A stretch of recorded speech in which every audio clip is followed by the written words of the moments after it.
ಹಸುವಿನ ರುಚಿ ಏನು ಅಂತಾನೆ ಗೊತ್ತಿರಲಿಲ್ಲ ನನಗೆ. ಹಸುವಿನ ಹೊಟ್ಟೆಲೇನೋ ಪ್ರಾಬ್ಲಮ್ ಇರಬೇಕು ಅಂತ ಅಂದ್ಕೊಂಡಿದ್ದೆ.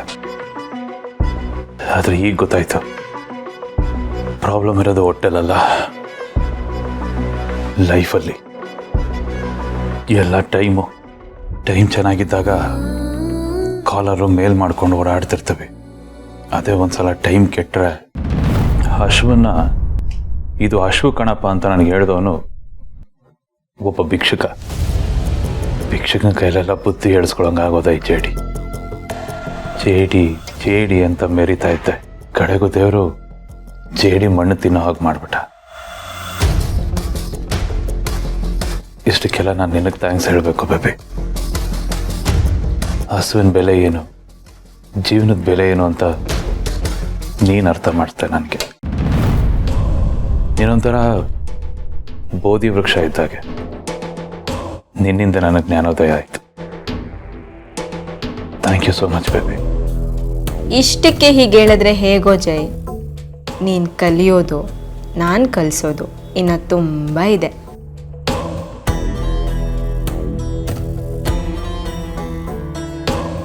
ಬೇಬಿ ಏನೋ ಮಾತಾಡ್ತಾನೆ ಅಲ್ಲ, ಏನು ಯೋಚನೆ ಮಾಡ್ತಿದ್ದೆ?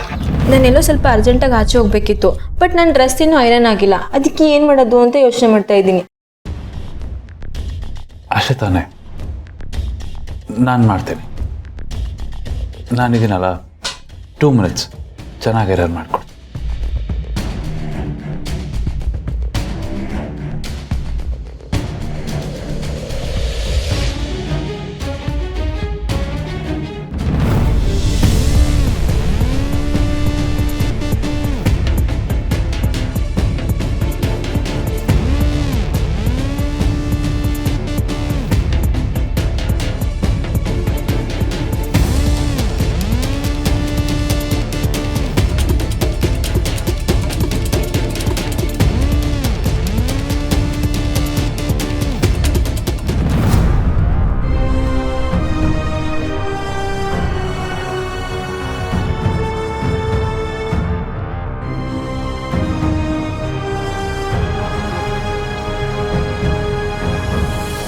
ಯಾಕೆ ಬೇಬಿ ಡಲ್ ಆಗಿದೆಯಾ? ಈ ಡ್ರೆಸ್ಸಿಗೆ ಮ್ಯಾಚ್ ಆಗೋ ಸ್ಲಿಪ್ಪರೇ ಸಿಗ್ತಾ ಇಲ್ಲ. ಎಷ್ಟು ಹುಡುಕ್ದೆ ಗೊತ್ತಾ? ನನಗೆ ಬೇರೆ ಲೇಟ್ ಆಗ್ತಿದೆ. ಇವಾಗ ಏನು ಮಾಡೋದು ಅಂತಾನೆ ಗೊತ್ತಾಗ್ತಿಲ್ಲ. ನಾನು ಹುಡ್ಕೊಂಬರ್ತೀನಿ. 2 minutes ಬಂದು.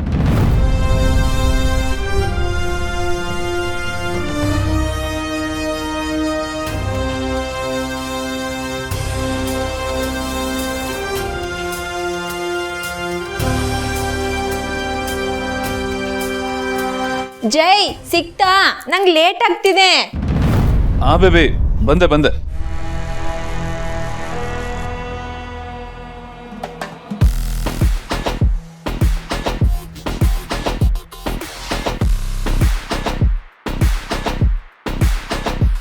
ಸಿಕ್ತು.